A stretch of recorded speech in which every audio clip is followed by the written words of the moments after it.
All right, man. So I wanted to, of course, have you on the podcast. This is check 1, 2, 3. Okay. Yeah. Let's get it. It's actually called some podcast called With the Flow. Okay. And so I got like some questions and stuff, but I normally just don't even go off of them, and we just go. We just gonna vibe. Okay. Just vibe out. All right. So first, I wanted to just give you an introduction, man. So you know, of course, I know you as TY, and I want to talk about like the first time I met you. Okay. Or saw you. I didn't meet you. I saw you. Man. On the football field. We playing some type of intramural football. Okay. And Ty wasn't even on the team. He wasn't on nobody's team. Hopped on the team. He just got it on something. That's all about, right? Like, it was just a play. He was like, I'm on the team now. He said, I had shoulder pads and everything. I think it was like for the Alphas or something. Okay, I remember that. And he was like, y'all call y'all sons A5A. He was like, I'm T5. I remember that. Yeah. And then went in and caught the ball, man. You know, did my thing a little bit. So that was my introduction to you, though, man. Man, I almost forgot about that. So there was college days. So I met you in college days, but it turned out we actually grew up the same neighborhood. Knew a lot of the same people. Small world, for sure. Small world. Have a lot of the same like conscious mind type of thinking. And so definitely one of the most conscious brothers I know. Oh, I appreciate that, man. And so talk about, I want to hear about like your college experience from your perspective. So I know like I saw that in you, and then I saw you afterwards. But like your time throughout college, what was it like going to college? You know what I'm saying? A lot of people don't know about Collinwood, about Cleveland. But how was that mindset going to college though? It was a culture shock, you know. I looked at college in a completely different way than I do. Well, obviously now that I'm grown, I've been through the ringer, but Collinwood ain't prepared motherfuckers for college for shit. Collinwood did not prepare, and I feel like that was most city schools. You had the luxury. You and Nick had the luxury of going to John Hay. I think they do a pretty decent job, but for the most part, man, you had to get it out the mud. So, you know, my first year I struggled. Ended up on probation. You know, it took me a minute, but college for me was more so about just having fun and networking. You know, so I would say that the most successful thing that I gained from college wasn't the education or any of that. It was mostly the networking. The people that I met while I was there. Because honestly, when I think about my life today, it's not the people that I went to high school with that I still hang with or that I do business with. It's the people that I met at UT. So yeah. You about to throw it back to TU. I'm about to throw it to TU. Toledo University. Hey, so what's some ways though that you feel like your school could have prepared you for college better? Like what could they have done? So because there's gonna be some young kids, and you actually administrator now in high school, and so what's some ways that you actually, I guess it ain't gotta be hypothetical, what's some ways that you do prepare kids for college, knowing that it's a lot of these schools in Cleveland and the cities that don't?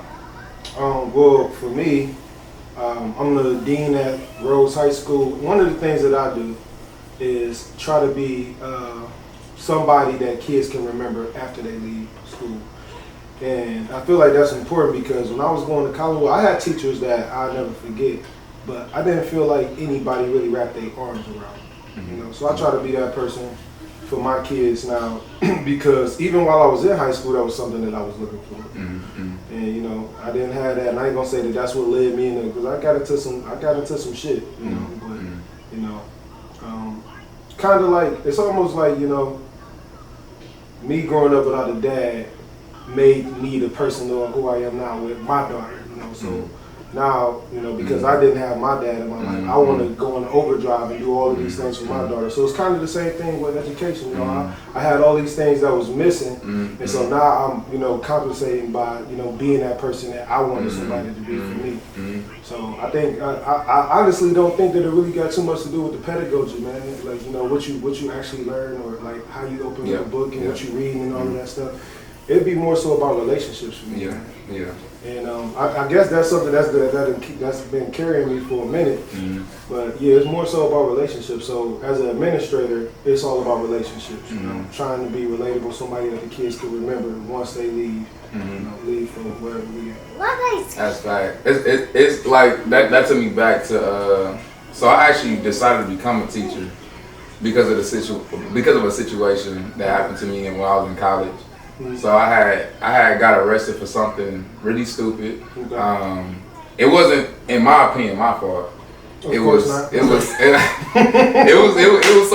racist police officer. Okay. Is this a keep it real podcast? Okay. Okay. You know what? I gotta tell the story now, cause I gotta tell the story. Okay. Okay. Go ahead. So look. So you know Toledo though. Yeah. I don't know if you know. The library. I think it was before I met you. Yeah. So we in Toledo. It's the summertime. Nothing to do. You see the videos? Okay. Yeah. All right. Yeah. So you should know. You know what I'm saying? Like, okay. It was my fault. Okay. All right. But we keeping it real. Do I believe I should have been? Don't lie to the people. Now. Do I believe I should have been sent to jail? No. No, absolutely. You know what I'm saying? Like, so for people that don't know, we used to go to these clubs. They was pretty racist. Went to one club, told me I couldn't get in because I had a white T-shirt on.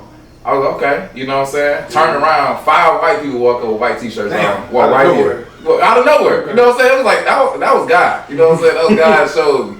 So, walked in there, no issue. Couldn't let that slide. I did let that slide. I was like, you know what? Oh, that's crazy. You know what I'm saying? They just, so then I walk off, and then more black people was getting turned away. And then they went to the police officers who was right there, monitoring the situation, and they ended up laughing in their face. The police officers laughing in their face. And so at this time, I was thinking about joining. I was already in the army, but I was thinking about becoming an officer. And so I was just like, you know, if I'm in uniform, and that was real army at this time. You know what I'm saying? Like, oh, if I put this uniform on, I'm Superman. You know what I'm saying? So I was thinking, if I put this uniform on and somebody come ask me for help, and I laugh in their face, like, you're not doing what you're supposed to. I'm not representing what I'm supposed to. Right. So I had felt some type of way about those officers. So I pulled up to the front and I was playing "Fuck the Police." You know what I'm saying? But in I felt like that's how I felt.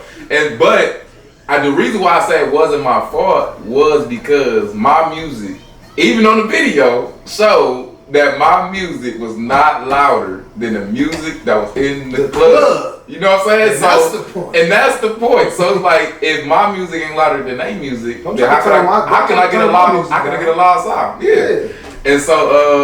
But I went to jail that night, of course. And so when I went to jail though, on the door, it was a picture of like a 13-year-old. Like somebody had drew a 13-year-old on the steel door. Oh. You know what I'm saying? And so I was just thinking about like how the person who drew that kid in the public's eyes was probably seen as a misfit or whatever. You know what I'm saying? But the kid that was on the door looked innocent. So I was just thinking about like, where did they go wrong at? Right. And I thought about like the teacher. I thought about spellacy, you know, how it was math teachers who just didn't do nothing. You know what I'm saying? And I thought about high school, like, even though John Hay, they got like a reputation for people. So John Hay is good for people that already know what they're doing. Okay. But if you don't know what you're doing, if you come from like, you don't know what's going on. Like me, I didn't know what to do. So I remember a teacher telling me that I wasn't gonna make it in college. He was like, "You're gonna fail the first year," and I took that as like messed up to say as a teacher. You know what I'm saying? So that would let me to teach. Though I say all that to say,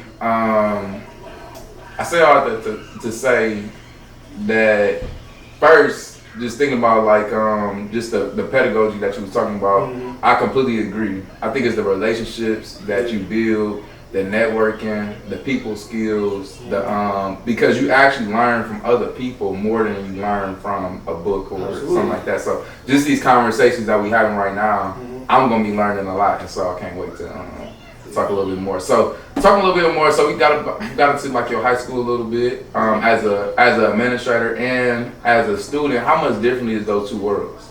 Completely different. I kind of feel like a hypocrite sometimes, man, because I was bad as hell. You know, I was bad as hell in high school. I got into a lot of shit, And do you feel like you're still bad as hell? I feel like I'm still bad as hell. And the crazy part is, man, my kids will never know that. Like my students, they will never know. Until they see this podcast. When you see this podcast, you know what I'm saying? Underwood be turning up, I think that it's crazy to know, and there's still a lot of teachers that's in the district that was there when I was in high school. So you get to see them in a different light and realize, that's crazy. These motherfuckers be kicking it. Our district, we throw a end of the year party every year. They supply some alcoholic beverages and all of that stuff, and you get to see, teachers that you had when you was in high school, 9th grade, 10th grade. And now, they ain't Miss Johnson no more. Yeah. You know what I'm saying? They Keisha. Yeah, Keisha. Hey, Keisha, what's going on? And so that's something that, I never looked at it. I never looked at my teachers as people, when I was in high school. They was teachers, and it's a difference between the two. You know what I'm saying? Almost like a robot. And so now when I got my kids, it's almost like, make sure you treat me like I'm a person, motherfucker. Like I'm just like you. And so it comes back to that relationship. If they can see, and it don't even apply for just me, because in my position, I gotta be a certain type of way.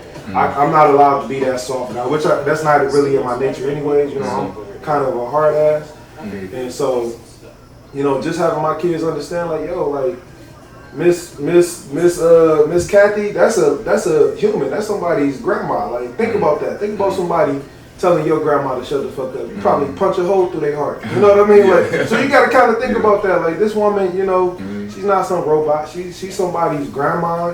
She's somebody's mom. And so just putting that human element into the kid's brain, because as a kid, I didn't even think about that. It was like the teachers versus us. They on this side, we on this side. They, we supposed to not like that. We supposed to not want to listen. We supposed to want to be different. So if you can open up and just give them that human element and have them understand, like, motherfucker, and not only in a nice way, in the other way too, like, I'll fuck you up. I ain't no robot. I'll fuck you up. How tough is that, balancing that line of like getting personal and vulnerable with them and still keeping that? I think that's a quality that you can't teach. I think that's something that you gotta have. And fortunately, I was blessed to have that. So it's a lot of stuff that you can try to like help people out with when it comes to like being an educator or being in the education field, and then there's stuff that you just gotta have. And I think that I got lucky to where I got this perfect blend of, I can relate to the kids. I'm still young enough to relate to the kids. I'm old enough to be able to tell you that, this ain't the right way to go, or, give you some form of, counsel or direction. So, man, I think I just was blessed to, be the type of person who I am naturally fits with the career that I'm in, So even now, like I tell people, it ain't really a lot of money in education, but I couldn't see myself doing anything else. And if I did, it'd be ancillary. It'd be something that's, secondary to this. So. Thank you so much for breaking that definition down on that one. Cause I was gonna have to, after the podcast, he's like, ancillary. I'm a bad dude. See why? Tell me 1 + 1. You said it's gonna be the second. It's gonna be the second thing that I do. Okay, I got you. Where do you feel like you do get that like style from though? Like, so like you said, it has to be. It ain't something that can be taught. It's something that's in you. So where do you feel like that was put into you from? Life experiences, man. I grew up in the city of Cleveland. You know what I'm saying? And so it's easier for me to tell a kid how to be, because I done this. I'm not somebody who just went to school to learn how to work with inner city kids. I am an inner city kid, and I remember about 4 years ago. I've been doing this. I've been in education for about 10 years, and about 4 years ago was the first time that I actually opened up. But that's where I started to see the change about my personal life in certain specific situations that happened to me when I was in high school, and I felt like that was groundbreaking. That kind of changed a lot of how I operate and how kids see me. And so when I was about 16, I got shot, and I never really talked about that with the kids, just because I felt like it was a little bit unnecessary and inappropriate.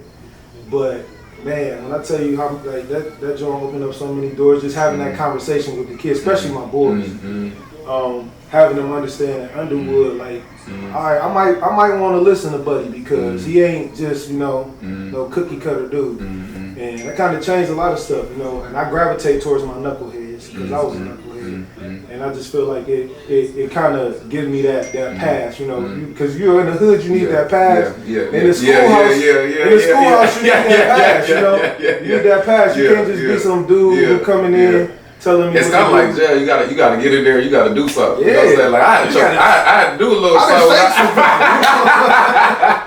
Yeah, for sure. Yeah. So it gave me that pass, and you can just see the kids like, wow, like I done been zipped up. Like I didn't even show you, like I got the zipper, buddy. I'm stamped. You know what I mean?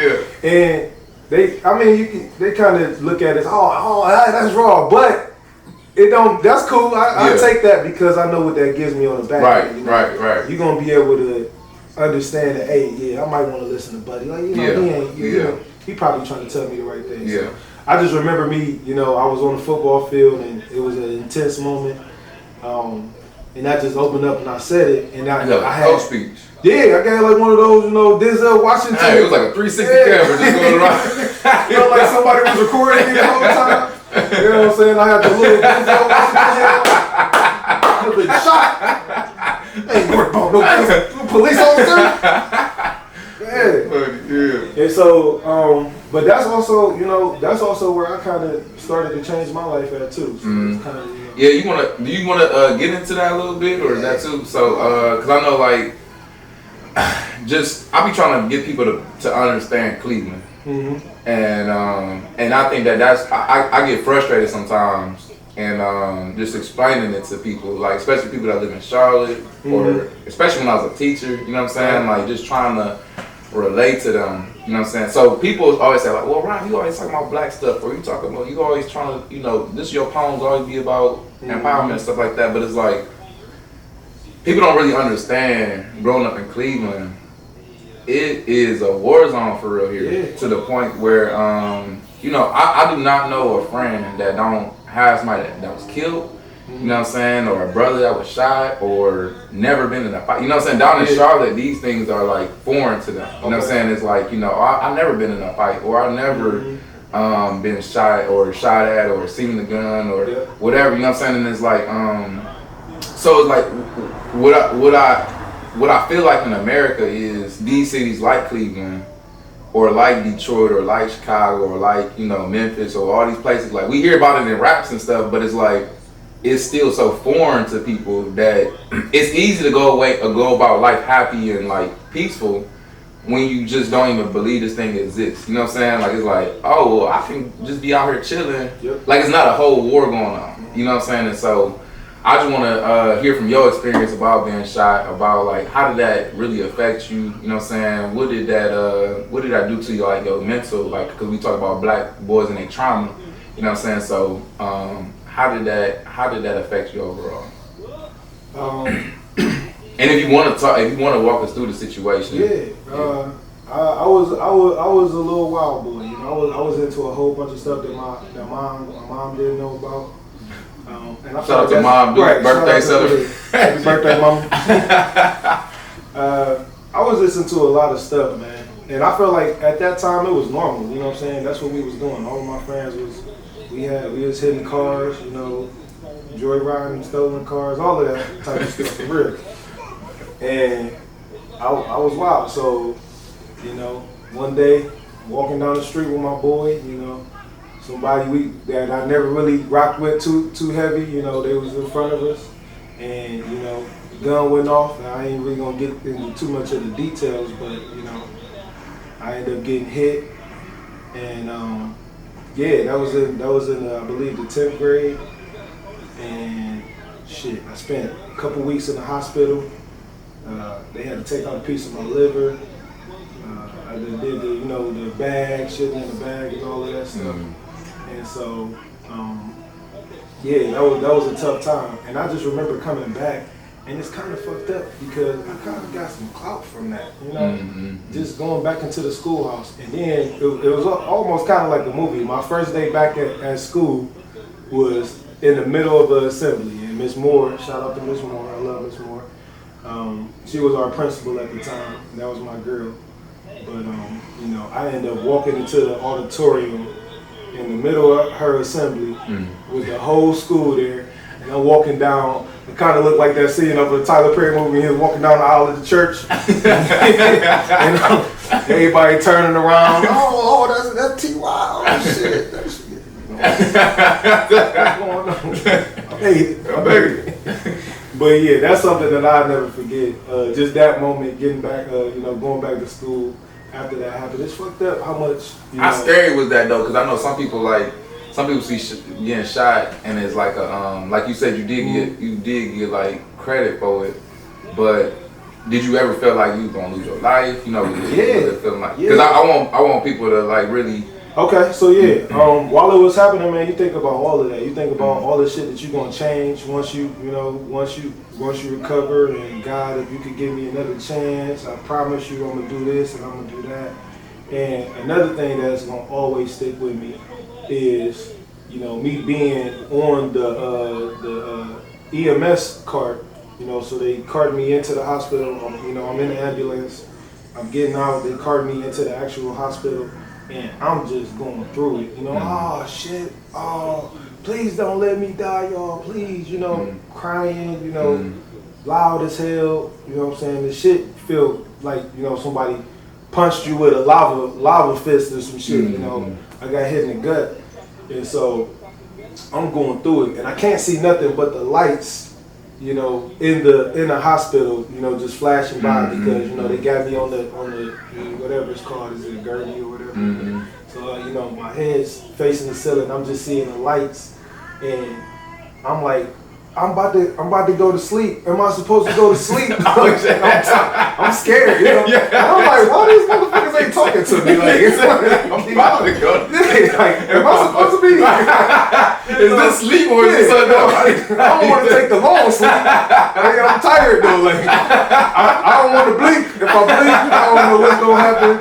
And so I'm just like, please, God, like, somebody help me. And I just remember, you know, just being in agony and yelling, and I can't see nothing but the lights. I can see a couple of the, you know, the nurses, top of their heads, because, you know, my head, they got me in this little thing, so I can't really move. And then out of nowhere, and like I said, I'm going through it, and out of nowhere, I see my mom. You know, I see my mom's face. And, you know, I still can't, you know, move my head, but now she's there. And so my mom at the hospital, she busts out crying. And something just, like, took over me. So she with me now, you know, and I'm going through it. And I see her face, and like that, like, I tighten up, you know. So I stop crying, you know. I can't wipe my tears from my eyes. I'm like, oh, no, it's all good. I'm good. I'm good. And it was just seeing her like that, you know, it just did something to me where, you know, pain didn't matter no more. You know what I'm saying? I stopped asking all of the questions, and it was just like, I'm good, man. You know, if it means that you're going to be cool, you're going to stop crying and going crazy, I'm good. You know, I can do it. So, and then I think it's my first time ever, you know, sharing that. You know, that's an memory that's going to always, because that speaks to so much of like, how much you wanna, how much of a protector you are. You know what I'm saying? Like, even in your most, that's deep. Yeah, even in your most weakest state, you know what I'm saying? Like, you still saw the need to protect your mom, a black female. You know what I'm saying? And we always kind of hearing that saying right now, protect the black female, protect the black female. And it's like, you disregarded any of the pain that you was going through, any of the doubts, you know what I'm saying? Like, shit, I don't even know if I'm supposed to go to sleep right now or I'm taking a long sleep, and you sucked it up and you did it. So, that part of you, do you feel like, and you talked about like growing up without a father, or growing up with your father not there as much as you wanted him to be. So where did that part come from, that protective side? Do you feel like that was gained to you from your mother, or did you just see, or was it like how you said, because your father wasn't there, you knew you wanted to be that opposite? Yeah, I mean, I think that my mom had a lot to do with it, but I think mostly it was out of spite, man. And, you know, I'm a petty dude. There's only one person I know that's pettier than me. brother right here. On the chest. No, I don't know that's a. He said, only a petty person. Only a petty person. I got dang it. You better have said that, right? You said I won, right? That's what I heard. But yeah, so I'm a petty dude. I think that a lot of it was out of spite, man. Me just wanted to show, like, yeah, man, like I don't need buddy, I don't need nobody. And growing up, you know, I just kind of always just had that chip on my shoulder like that. Like, I already know what type of man I'm gonna be when I get older. And even now, like, it's crazy, man. It ain't even like on no. I mean, it is on some spiritual stuff, but speaking stuff into your life is like legit a real thing. You know what I mean? And so I always you even saying I'm gonna be all right.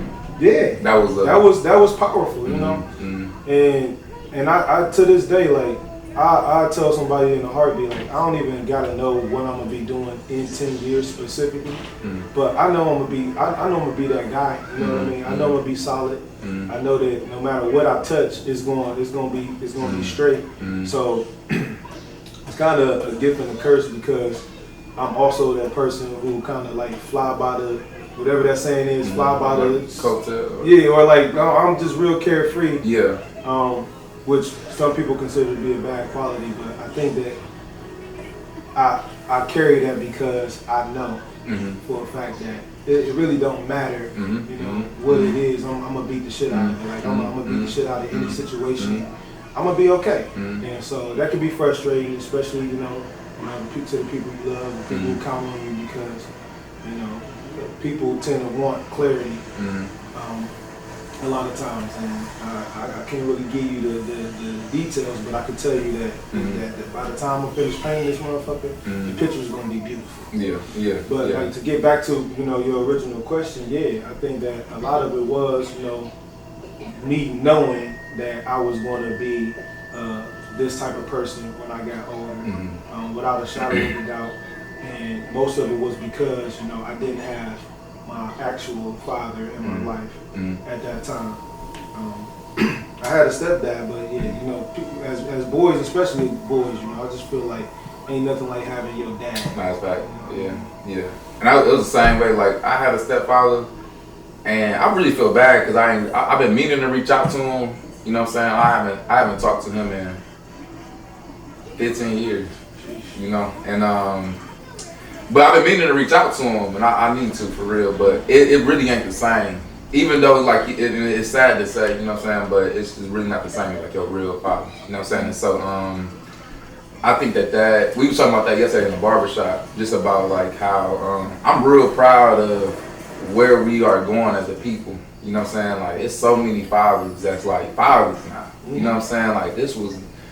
And I don't know if I know we say we appreciate black men and we appreciate, you know, the man becoming fathers, but it's like you really gotta take a step back and look at it like, dang, bro, like, it's really fathers picking their kids up from daycare. It's really, and I know women gonna say, well, they should be doing that, but it's like, you gotta really look at it like it was a whole 30, 40 year period where this wasn't the case. You know what I'm saying? And so all of these guys that's really doing that, man, like, really shout out to them, shout out to y'all. Yes, for sure. And so that's a good segue into just going into fatherhood, man. So we talked about you like in high school. We talked about your mindset in college and how you transitioning kids to college.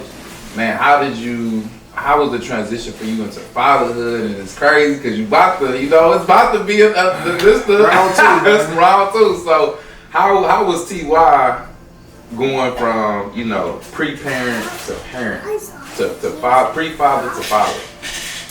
And now, I mean, it was exciting. I feel like most guys. I mean, I probably had the typical, you know, experience. I won't even say typical because, like you said, like this is kind of like a renaissance. It's you know, fathers being present. This ain't something that we used to see when we were growing up, and so I won't even say that it's typical. But yeah, I had all of those exciting feelings, and yeah, man, Zoe, she changed me, man. You know, I wasn't. God knew what He was doing by giving me a girl. Because He definitely, you know, he sat me down, made me humble, made me a little bit more patient. What's some things that's like, you know, so I know, and then I don't mean to give men no type of excuse, But I know that some people are hesitant to be in their kids' life because they don't know what to do. You know what I'm saying? So, you know, sometimes it'd be like, I just don't want to mess nothing up, or I don't want to, or I can't provide for her in the way that I think that a father should, so I'm just going. So what's some advice you can give to those people that's like, you know, I don't know what to do. I ain't never been a father before, you know what I'm saying? Or I've not been a father for 5 years, so I don't know, like, do she even like me, you know what I'm saying? Can I even come in, you know what I'm saying? Like, so how was some of those questions that you had yourself and you answered? I'll say, yeah, don't make that an excuse. Simple as that, man. And I agree that, I mean, that's an excuse. And I don't know why it's so easy, but that just ain't never been an option, man. Just not being there, that never crossed my mind as an option. So I really can't relate to dudes who make that an option. Like, I just don't. I mean, shit. You know, don't do it. Yeah, if you would do, I just feel like that's an excuse at any point, you know. And even for somebody, and I know that there are some, you know, some loopholes to that. You know, some people aren't able to see their kids. You know, might not have the best relationship with the mother of their child. But the best advice I could give to people in that situation is, you know, breakups is tough. I remember when, you know, I was dealing with, you know, going through that situation with the mother of my child. And it was just so much more important to me for me to, you know, concede to certain stuff for the sake of having a good relationship with her so that we can be on the same time for our kid. And so that was a lot of growth, man. You know, that was probably like some of the most mature, you know, probably one of my most mature moments that I've had and so if you're in that type of situation, man, sometimes we don't be want to take one on the head as men. Yeah, go ahead and just take that, man. And it's tough because breakups is tough, relationships is tough, but all of that stuff got to get thrown to the wayside when it comes to shorty. And so, and that's the advice I think that a lot of people need to hear. Because I feel like right now, especially with men getting more attached to their emotions or being able to express themselves, it's like, it's kind of, we forgetting the logical pieces of it too. And so it really go back to what you were saying when you was on that gurney and you saw your mom, like you was going through it, you know what I'm saying? But you saw your mom and was like, you know what, the bigger picture here is for her to, you know what I'm saying, to be taken care of. I'm gonna protect her. I'm gonna suck up what I got going on because the overall situation could be better if I did that. And so, and I think that just spoke to what you just said about you and your relationship, you know what I'm saying, and just being like, hey, you know what, I could be petty right now. I'm Mr. Petty Master. You know what I'm saying? I could be petty, but what is that gonna do for my kid? I can't. That's something that you know you can't risk with it. You know, no matter how petty, how prideful I am, you know, that's something that I don't play with. So.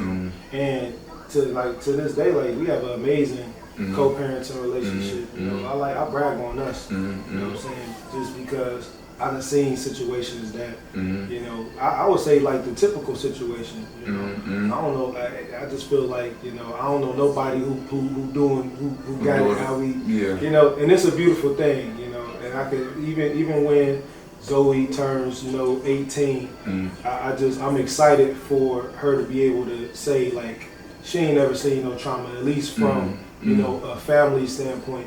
Because when we decided not to be together, automatically, I made a conscious decision that it's gonna be another brother in charge of raising my daughter. You know, that's so that you got to get all of that out the way first. And she, you know, had to kind of make that same conscious decision that you know it's gonna be somebody else helping to raise your daughter. And I think that that's just so crazy. And for me to be a protector and for me to come to that realization, I just feel like was like so profound for me. But I think that that's kind of the downfall when it comes to, you know, men and women relations because, you know, it's other people. That's something that you don't want to give up, you know. That's your baby, you know what I mean? And so pride comes before destruction. You know, if you could get rid of that pride and understand that this is what it is, you know, I think it could be a beautiful thing. And so now when she gets older, I'm excited for her to be able to say like, yeah, no, I got, you know, I got my mom and my dad who love me, but I also got some other people in my life who love the hell out of me too, and we good, you know, we tight, you know, they all show up for me when they need to.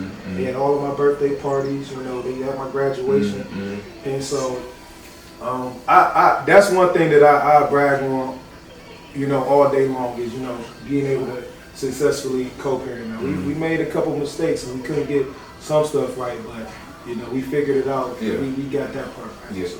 And so that, I think that goes to what you were talking about, and that's something that I've realized is with me, is that I am a person that I don't, like growing up, I was never attached to too much stuff. You know what I'm saying? Like I was a spontaneous person where it's like, you know, and some people don't like that, like you said, like some people want a full out plan of like, what is gonna happen? You know what I'm saying? But a benefit of being spontaneous is that you're not holding on to too much.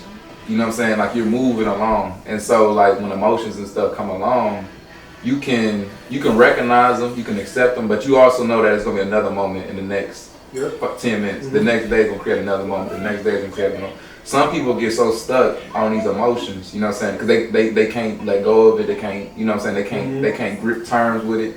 So they had that pride of saying like, oh well, I'm not gonna let no another nigga raise my kids, so I'm not even gonna be in the kid life. You know what I'm saying? So it's like because they can't let it go, and so I know that some people look at that spontaneity as like a negative, but it also is a very much positive. Now, I've been seeing it more and more as a stronger positive than what I thought it was. Like in different books, like Ego is the Enemy, Untethered Soul. They all talk about taking life's moments as a moment, and then being ready for the next one. And that's been like and it's crazy you just said that though, like it's like reiterating to me that, you know, don't look at it as a negative, you know what I'm saying? Don't let people say that it's a negative, because the people that's holding on to stuff is actually being stagnant rather than you being able to be like water. We all want to be like water. Bruce Lee, you know? So man, so people like looking at you, you know, just hearing your story and stuff, you know, grew up in Cleveland, out here joyriding, you know what I'm saying, got shot. It's so crazy just cause you're not the typical hood nigga. Right. You know what I'm saying? Like if I never grew up in the hood and I'm in some suburban town or something, or I'm a different maybe complexion or whatever, and I'm thinking about a hood nigga, I'm not thinking about TY. You know what I'm saying? I'm thinking about like, so when I know when people see you, it's like you hit them with the vocabulary. You want some tea? You know what I'm saying? like oh I got this joint. You want to go to the spoken word joint? You know what I'm saying? All these things, and it's like, so I really love how you can show the diversity. You know what I'm saying? Because they always try to put us in a box of like, oh, this is a hood nigga. You know what I'm saying? And like, oh, you smoking weed, like cursing, all this stuff. You curse and stuff too, but I'm saying like just the diversity that you show though. So what would you say towards those stereotypes though? Like about people that do have a stereotype. How can we change those stereotypes? Like I want to rephrase that question because I ain't really want to ask. What I want to ask is how are you able to maintain who you are as a person in this world? You know what I'm saying? Without letting other labels define you. Because I know some people walk into office spaces and put on a white face, or some people walk into the hood and change their persona. You know what I'm saying? Because everywhere I see you, you are TY. Yeah. So how do you maintain that? How do you protect that? Not being afraid to be who I am. I mean, it don't help that I'm a dope ass motherfucker, so you know, I don't want to be nobody else. But yeah, I think that you know, once you get that, and it's crazy because it's also at the same time probably validation. But you know, so it's one thing to say, oh, you know, I don't need this validation. That's what made me who I am. But on the back end, the validation is what allowed me to stay who I am, because I've been validated because I'm this person. People like who I am. Yeah. So that was my validation to it. That was my, my reason for, never having to switch up. You know what I mean? Yeah. And so, I think that, certain people, I think that a lot of times, and like you said, we grew up in the hood, and we got dudes that, still, when I go visit my family, it ain't in motherfucking Crocker Park, it ain't in Westlake, it ain't in, you know what I mean? I gotta go on 93rd, I gotta go on, Union, I gotta go all these places. And so, I think that a lot of times people, they scared to try to do something. You know what I mean? Because then you got to leave so much stuff behind when you decide to do something new. And I just ain't never look at it like that. I don't really got to leave nothing behind, if I don't want to. You know what I mean? I could decide to be an awesome dad and that not compromise me or make me a bitch or, a soft dude. I could, compromise, and, I could want to be with one woman and that not, make me a corny nigga, you know what I mean? And so I think that people just get caught up on the fact that they missing out on something or they leaving something behind if they decide to pivot and grow. And so, I mean, you just got to be somebody who ain't scared to jump off the porch. And I think I got lucky and found a solid team. You know what I'm saying? I think that you fall from the same tree. Where you are who you are. You ain't gonna apologize for who you are. You're not afraid to, reach out and become a better person, and at the same time be able to keep your roots or pull people up with you. So, I appreciate that. I think speaking to what you saying too is like because people haven't been able to live their truth. So they've been living with these masks. And so it's like, I can imagine how I could be at 30 years old, whatever years old you are, to be like, dang, okay, I'm gonna take this mask off now, and have to worry about that validation or people not, like, because if you go that long and you take it off, you probably gonna lose some friends, you probably gonna lose some people that's like, what you doing? You know what I'm saying? And so it's like, I can definitely see that. And so, but it's been such a revolution though with like the kids as far as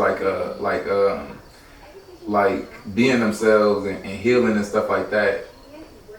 How do you see this healing journey? Like, it's been so much healing going on in the communities and so much talks about it. Do you think of this as like a fad? Do you think that people are going to stick with it? Do you think that the youth have been embraced with it? How have you seen? Because I'm really curious to hear about, like, is this going on in high school? With people talking about all this stuff, like. Yeah, even high school is different from when me and you was there, and it is true. Like, this is the generation of being able to freely be who you are. I don't think it's a fad. I think that this is just where we transition into as a people. And it's in the high schools for sure. We ain't never had, we wasn't throwing rallies outside of the school when we was in high school. And these kids, they got that in their back pocket. They throw rallies. They speak up, they protest, they do all of that stuff. And so, this is the generation of just having your own voice or being able to speak out, and be an advocate for certain stuff. But yeah, man, these kids, you like it, it's got its positives and its negatives, because it's almost like, hey, I ain't trying to do all that shit. Hey, y'all get your ass in this building, or y'all ass is gonna be locked out. All of that, But I respect it at the same time. Last year, this was last year. Unfortunately, I lost one of my students, which is one of the toughest parts about being an educator. Since in my 10 years, I done lost 5 students. And I had a relationship with all of them. In my own way. And last year, the one that I lost last year was probably the heaviest, because we had the best relationship. I was the reason why he was at the school. I enrolled him into the school. You know what I mean? And so when we lost Dre, just to talk about this new freedom that the kids got. When we lost Dre, you know, I orchestrated an in-school pep rally to, pay homage to his life and celebrate his life. So I got the whole school into the gymnasium, and we had a moment for Dre. Mm-hmm. And the kids, we came up with this, this kind of like this compromise so that the kids can be able to have their moment. We had grief counselors come in and all of that. And we sat down. I sat down with my student council, and they were upset. They wanted to go out into the street and have their signs and stuff. And so we kind of came up with this compromise where, hey, we're not going to do that. We don't want to do that, as a school, which is weird because I'm a knucklehead, and so when I'm sitting down and I'm talking to these kids, and I got to put on that different hat where it's like I got to be this reserved and hey, we're not gonna do that. In my head, I'm like, fuck that, let's do it. And that's something I think the kids will never see. You know what I mean? Yeah. But they like, no, we want to go out here. We want to show them, stop the violence. We're gonna have our signs. Yeah. We're gonna march in the front of the school. Yeah. And the whole time I'm thinking like, hey, no, this is a residential area. You can't, the neighbors has already been tough on the community. Yeah. We don't want to, shed any bad, light on the school and all of that. And so it's just weird. I'm like, and so it's just crazy, like the different type of hats you gotta wear being an adult. Yeah. But back to student freedom and this new generation. We compromised. We came up with this agreement, and I think that it was successful. We was able to celebrate Dre's life as a school in the gymnasium, and the kids still decided that wasn't good enough. We rioted, we going out, and just that passion, I was proud of them, but I just don't remember. And we, in high school, we lost a lot. We lost a lot of our friends, and at no point was that an option for us. We did our own thing, we gonna go and however we decided to grieve at that moment. It just wasn't this outward, extrinsic. You didn't even feel like you had that power. And as a kid, we didn't really feel like we even had that power to do that. Yeah, that wasn't even something we thought about. I was like, hey, there's more. Hey, hey, there's more. We going on St. Clair. We gonna go spin the block on St. Clair with our signs. You know what I'm saying? No, get the fuck out of here. Come on. We just ain't never think about that. So the fact that these kids they organize and social media, they make it to where everything is instantaneous, and so that kind of wanted me to get into just because our talks we be a lot of like we had our debates like with Malcolm X and Martin Luther King, what I'm saying, and I know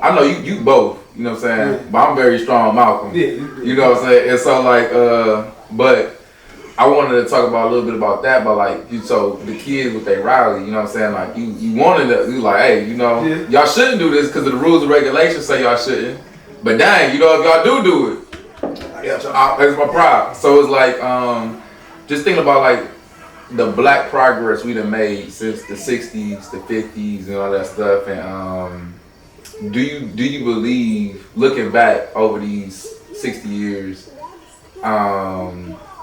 that we've made significant progress? Do you think that we are where we should? Are we on track to freedom, or has it been delayed, or are we ahead of where we thought? You know what I'm saying? Like, where do you think we are along with this progression of freedom? Not to give a real long version of that, but I do this thing in my brain where I could just be like at a random place, like a grocery store, and this sensation to come over me that I'm living in the present. And I always tell myself to always try to be somebody that my past self will look forward and say, oh, damn, that's the TY that you are now? Oh, that's what's up. That's kind of cool. Or even like, when I walk into my house. Yeah. Or like when I get into my car, like I'll look at my car and I'll be like 10 years ago, oh, damn.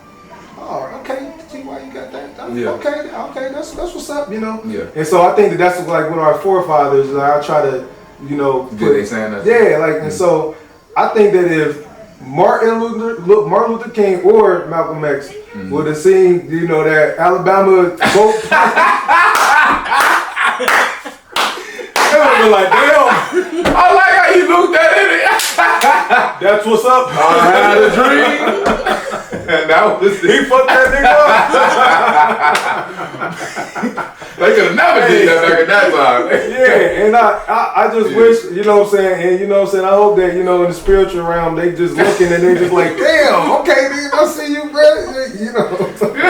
And so, I think that with anything, it ain't gonna be perfect. Like, I'm not gonna, you know, my past self, if I was able to, like, create a portal to my present self, I don't think that, you know, they would be disappointed, but it's going to be some things like, dang, T, why you still doing that? You know what I mean? And I think it's kind of the same way with, you know, us as black people, where it's like, man, we still doing some nut ass shit out here, man. But, hey, I'm hella proud though, you know? And so, and especially like with, you know, the wealth, knowledge and all of that, I think that we're making so many strides.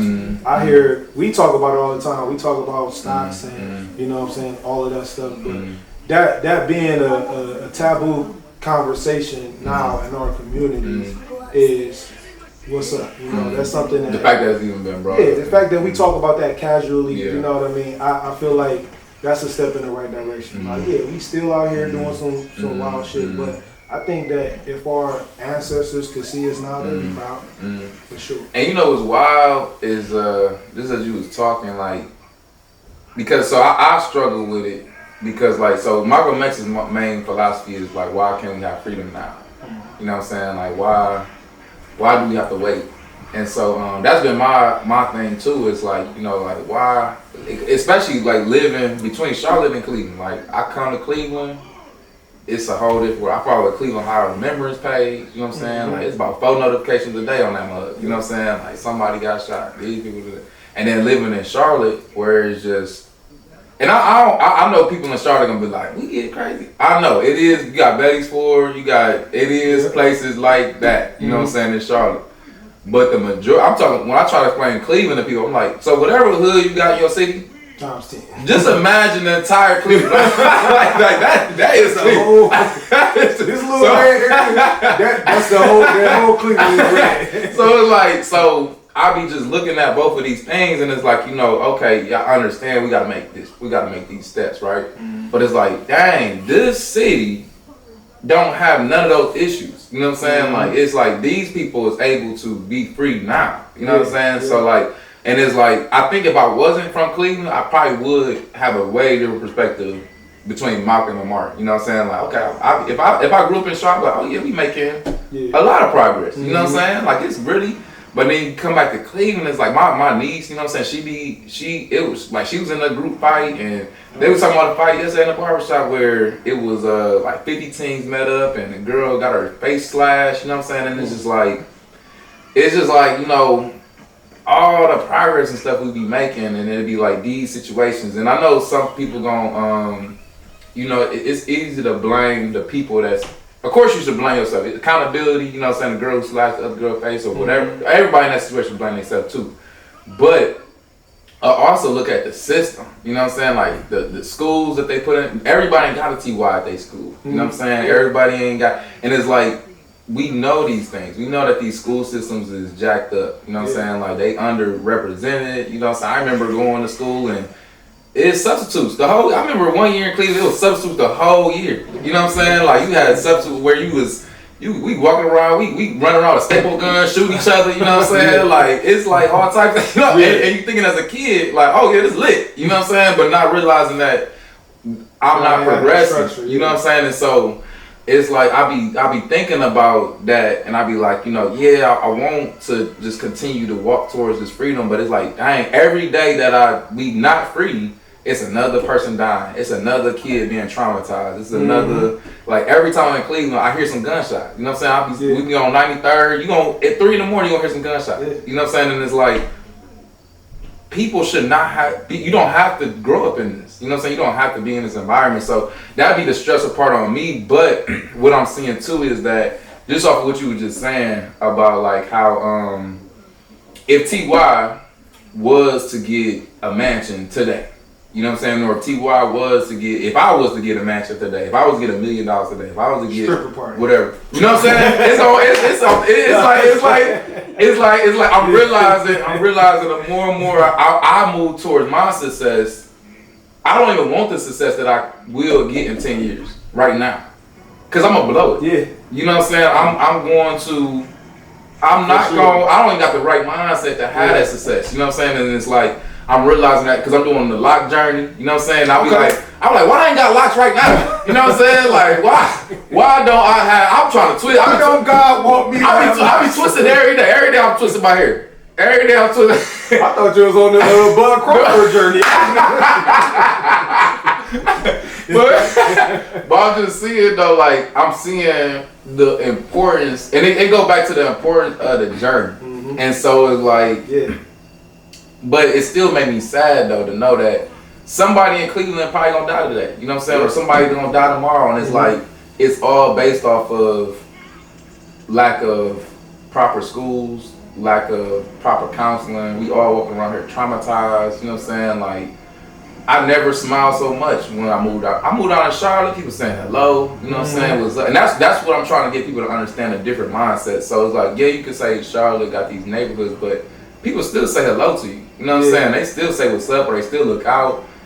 Like up here, if you smile, you might be considered weak, you know what I'm saying? Or like what the fuck you smiling about, you know what I'm saying? Or you laughing too much, you know what I'm saying? Like, and so it's like, it's like, I'm sad because I know that it's a group of people growing up in this world, and it's a group of people growing up in this world, and it's like this is my home team. Yeah, I want these people to be able to be in the same. Like, who picked this? You know what I'm saying? Who made this? And so, but I do see the necessary. You just made me realize the necessariness of the journey and understanding. It's just unfortunate that it's Cleveland, man. Like, damn, you know what I'm saying? You don't want your cousins, and I'll be thinking about my niece, you know what I'm saying? Like, they bring out blades and guns at the fights that she done been to. Yeah. And so it's like, it's easy for somebody to say, oh yeah, let's just wait or whatever. But when your cousins or when you know what I'm saying, you like your niece or whatever, in these situations, like, bro, they could die today. Yeah. If I let this situation continue to be in the system, they can die. So me just saying like, oh yeah, well, in 50 years we'll be. So that's the difficultness in it. But I know that also, if you give, like, when you give niggas stimmies, you know the Henny is going up. You know what I'm saying? The Henny stock going up. Henny stock was, so if everybody was to give reparations today, you know what I'm saying? Like, would that? You can't give nobody they're not prepared to receive, and so I think that also, especially with Cleveland, you know, just from an economic standpoint, man, I think that real estate really holds dominion over, you know, the poverty line. Honestly, and it's real simple shit. It ain't even really deep. It's real simple. When you look outside and you on Superior or you on St. Clair. Those people don't own their houses. You see what the neighborhood is like. I just think that if you give people something, you know, if you give people something that they can call their own, you know, they take care of it. They get, you know, they're more likely to take care of it. So, you know, home ownership, and I just feel like, especially in Cleveland, you know, a lot of these places that you know that we grew up in. Those aren't the people who live in those houses don't own the houses, and so therefore they don't really care about taking care of it. You know what I mean? And so I think it started with that. I think that they was on to something with the 40 acres and the mule, like, you know, and it's not necessarily 40 acres anymore. You know, but just, you know, having real estate, having something that you can call your own. I think that plays a big part in, you know, how people take care of their community. But outside of that, man, I don't think that we gotta wait in order for us to be better. I think it just takes for more people to want this type of stuff, you know, have these type of, you know, conversations. And right now, especially in Cleveland, man, we just don't got that leadership. You know, we don't got as many men and women who think how we think. You know, so I think that's the difference between places like here in Charlotte. You know, it's just, you know, black people. I feel like black people all gravitated to Charlotte with one common goal. You know, be around other like-minded black people. You know, when I go to Charlotte, we could go anywhere, Epicenter, anywhere. You know, you seeing black people hopping out of Benzes, and you know, and you could tell that like just the energy down there. You know, it's way more affluent black people down there doing doing positive stuff. And so I think that Charlotte just became this mecca of successful or forward moving black people. So I mean, if you just, I think that's one of the most clear differences. You know, it's just the mindset. You know, between the two cities. So how would you feel like? Because obviously you a leader in the community by default of who you are. I would say just even if you wasn't, I was about to say because you the dean at a school, but even without being a dean, I feel like you've been a leader. You know what I'm saying? Like you took me golfing for the first time. You take people golfing, put them on to this. Decent. You know what I'm saying? Hey, I hit the ball. if that was a compliment to me, I would have never thought I would have been a golfer. I would have never thought in my life I would be golfing. You ever see South Central? Yeah, it was like when he was in the hospital, like, I ain't playing that honky ball. That's what I thought. I used to drive past golf courses like, look at all that space right there. That could be a bar. That could be all type of stuff. You know what I'm saying? Put a Walmart right there. So I appreciate you, my brother. Yeah. That was a month ago. You know what I'm saying? So I appreciate you for just and you know what? And just go back to the journey, because it would have took Rob 10 years ago to the golf course. Would have been a nigga. It probably would have been a nigga. They probably would have told, hey, y'all need to. But you know what? That's a good point too. I think that a part of who I am naturally, I want to alter paradigms. Like I'm real big on that. And it's a part of like my petty disposition. You know, I want to do different shit than what y'all doing. You know what I mean? So that's kind of goes into that pettiness. Just like you. You know what I'm saying? You're like, hey, guess what? I'm not drinking. I'm not doing it. You want me to take a shot? No, sir. I will not be taking your shot. It's like, hey, what's crazy is, I ain't gonna lie, I don't want to drink it all, but the pettiness in me, it makes me even more. I ain't gonna lie, because I'm like, I can never go back. I don't tell these niggas I told them I was never doing it. Never going back. No, that's real though. But that's crazy. That made it full circle though too. Yeah, it fuels us. You know what I mean? Us wanting to be these different people. You know, I'm gonna go golfing just because we ain't supposed to be. We ain't supposed to be. Oh, we ain't supposed to do this? Oh, yeah. You know? Okay. And I think that we both got that where, you know what I'm saying, we just want to do stuff like we want to be trailblazers. You know what I mean? One of my favorite poems is by Robert Frost. I was about to say by Robert Delk. Yeah, my second favorite. Robert. But yeah, Robert Frost, The Road Less Traveled, and I think that I live by that. And a lot of it is just you know, honestly, it ain't even like no deep, like good shit. It's just, I'm just a petty dude. Like, I just don't want to be like everybody else. So I'm gonna do this, I'm gonna do that. You know? That's a good thing though. I feel like, so when I was a teacher, they had did like it was like a professional development had came in, and they talked about like the students, and they talked about how like it was like they broke us down into different colors. So the teachers and stuff, they did like yellow, red, blue, all that stuff. They broke us down. They all of the blacks. The black people over here. They put the whites over here. But no, so they did. So they had said like the yellow was the people that was real like organized. They were real like rule followers and stuff like that. The blue, I forgot what other color was. I just remember the yellow. Yeah. And I remember the red. The red was drivers. It was like the act, like they like action. They rule breakers. They do. And of course I was red. You know what I'm saying? I was very proud to be red. I was like, you know, that's dope. You know what I'm saying? And they said that it was like, I think only like 8% of teachers is red. But then they said when they did a reverse study for the kids, they said that like 70% of the students was red.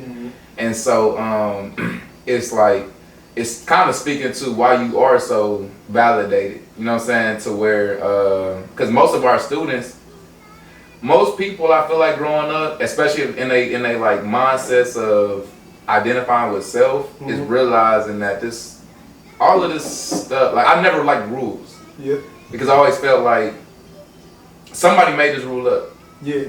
And who was to say that this rule was even meant to, at one point in time it was a rule for black people never to read. Mm-hmm. You know what I'm saying? And so like these rules is, in my opinion, stupid.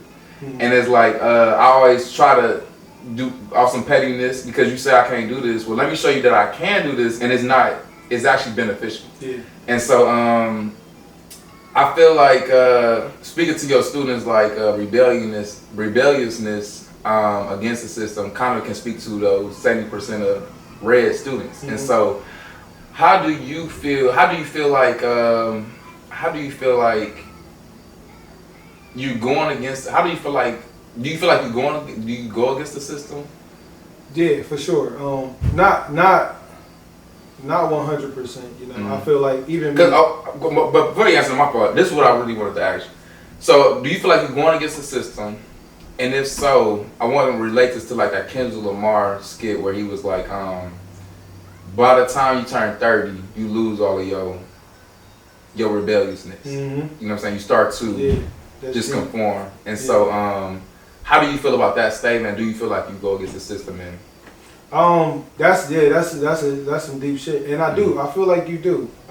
You kind of turn into that that tame lion that's at the zoo. Mm-hmm. But and I always said this, and I had one of our friends had to break this down to me, and I did the same study, and I was red. So they call us like the drivers. You know what I mean? Mm-hmm.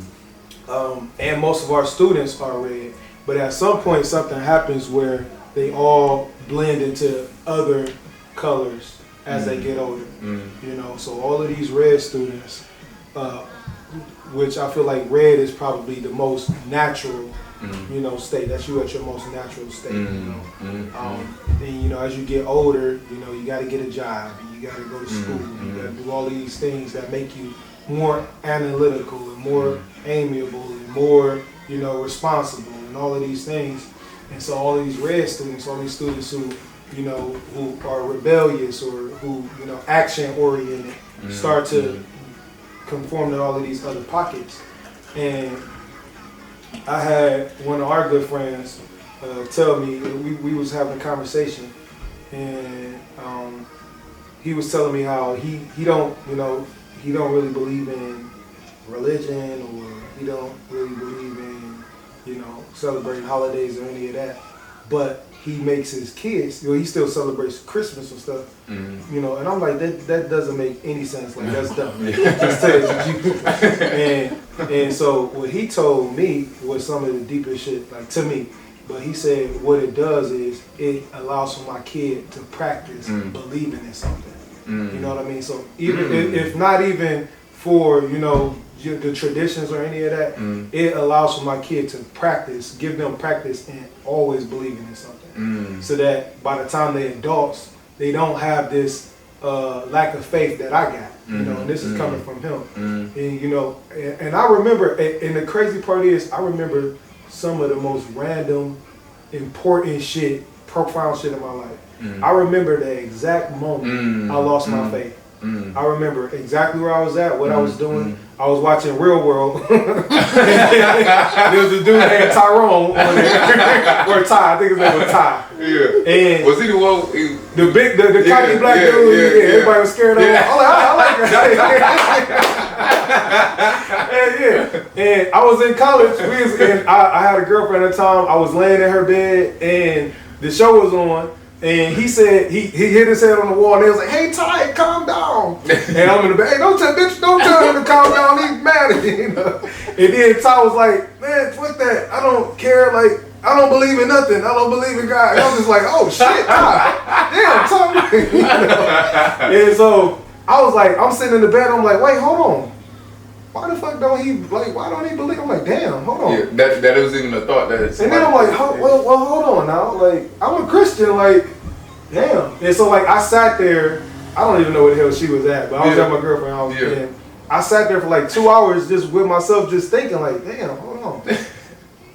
Like, is all of this stuff real? Yeah. And I think that happens to all of us at some point where we start to question the things that as kids we never questioned, we never, and so just him saying that, like, man, life done hit me so hard that I done gave up on my faith and all of these things that brought this sparkle to to my life. That twinkle in my eye. I done lost all of that. I'm an adult now. You know what I mean? And so just to get back to that, he said that it's like a muscle. Like you got to practice it. So practice having that faith and make it unwavering. And so I adapted that. That's why I love y'all, man. Like, our group is just like those type of guys where we think like that, and we able to pull so much from each other. So you told me that, and I automatically adopted it because I would consider myself spiritual, but not heavily religious, and I will never take that experience from my kids or any of the kids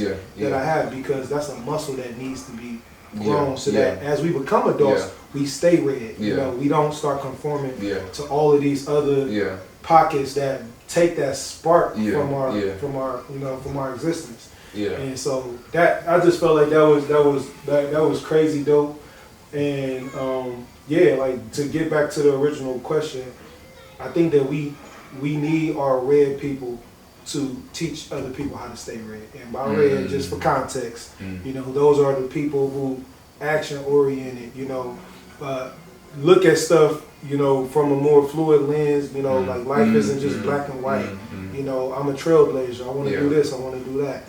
And the more adults we have like that, especially in the black community, I feel like the farther we go, the less we conform to all of these, different constructs, the better we become as black people. So, And I think that's it was that one? Oh, that's cool. I think that's definitely a good point to just thinking about like the muscles. And so what I've been equating that to is like seeds that we plant throughout our lives. And it's like throughout your whole entire life, your seeds is whatever you want it to be, but we all start off with the same seeds. And throughout life, you decide which seeds get watered. Like it's kind of like that saying of like, which wolf gets fed. The negative wolf or the positive wolf, which one wins, and whichever one you feed. And it's just laying out way more than just two. The negative and positive is like everything. So believing, that's a seed that you just, that's a tree it's gonna be the seed that's gonna be a tree one day. So how much do you water that? So by them participating in Christmas or them participating in that's you watering that belief seed. So that way it becomes a tree one day. So that makes sense though. Yeah, because I would have been on the same wave as far as like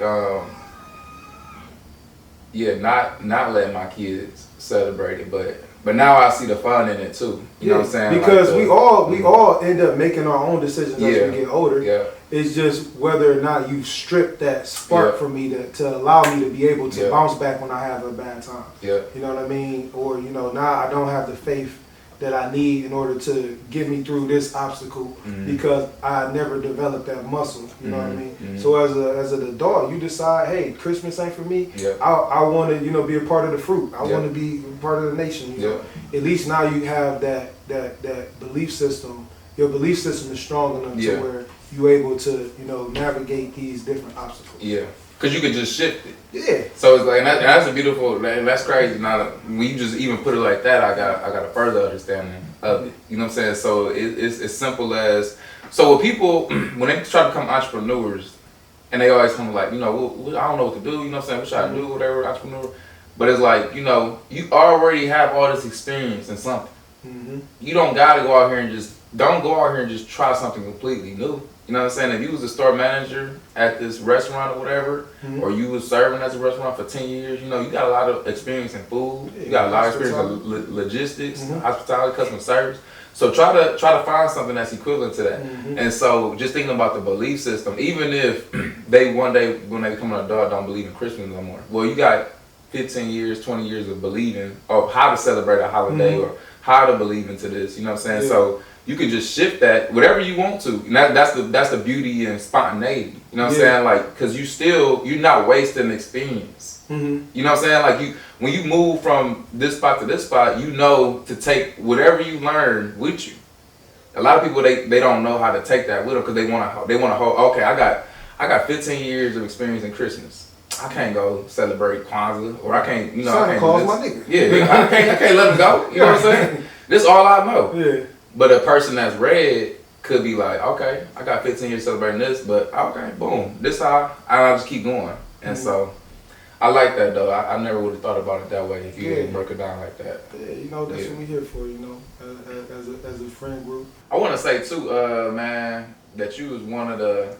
It's crazy because some people look at like finessing as a negative. You one of the greatest finessers I've ever met in my life. Like Ty, if you want something, I ain't gonna lie. You want something. You want somebody to talk to somebody about something. You send Ty. Okay. Right. I remember we was in Vegas for my bachelor party. This guy got us center stage. We had a night in the VIP section. You know what I'm saying? Like for like $600. Really? You know what I'm saying? It was like so. I just never forget like all the situations that you done. Yeah. You done went up to the bouncers or whoever and talk, and next thing you know, we in the best. We in there. We figured it out. We in there. Like, no, I look like just come on and walk fast. You better walk fast. Is that something that you like teach your kids? Like you teach your students at school? Nah, like But you know what? The crazy part is, man. That's the hood, man. Like shit, like, you know. Yeah. And you just carries over, you know. Yeah, for sure. And I think that's kind of like why I got that mentality. Like it's always gonna be cool. It's always gonna work out. It don't matter, you know what it is. It's gonna be cool. Like it's gonna be straight. You know what I mean? And so like that's the benefit of like growing up how I did. I'm in the process of like they all notes right now, but I eventually want to finish my memoirs or my book. And it talks about you got that one better. So the concept is my forefathers, but it's spelled F-O-U-R. Like I have forefathers in my life growing up, and it talks about how that. Oh, this is exclusive. Yeah. Okay. And now you know we got on video, so you gotta. Oh yeah, I gotta do. You know but I think that black people, a part of what makes us so dope is our adversity. You know, all the shit that we gotta go through. Yeah.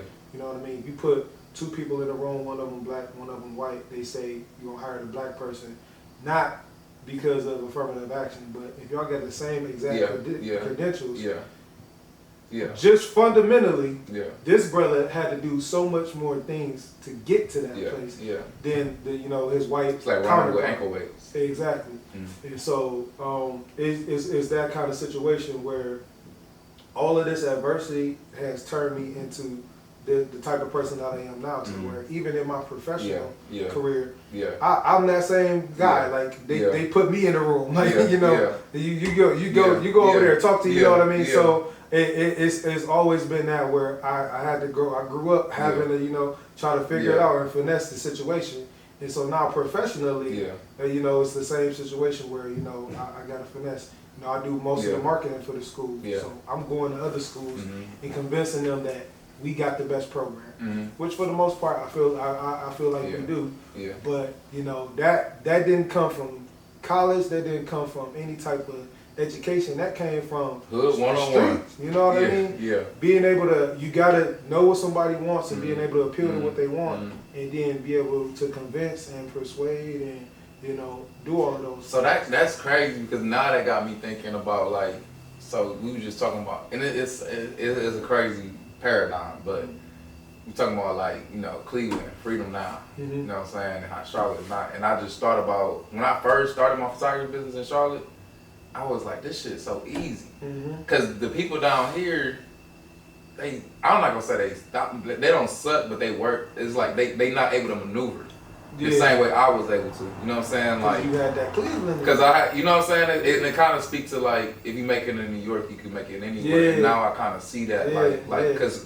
people, and that's kind of the part about Cleveland too, though, is that anybody that come from Cleveland and you go somewhere else to these cookie cutter cities, bro, you'll be like, you the man, because you know. Yeah. That's true, man. Cleveland, I feel like Cleveland, New York, Philly, like we different, you know what I mean? Yeah.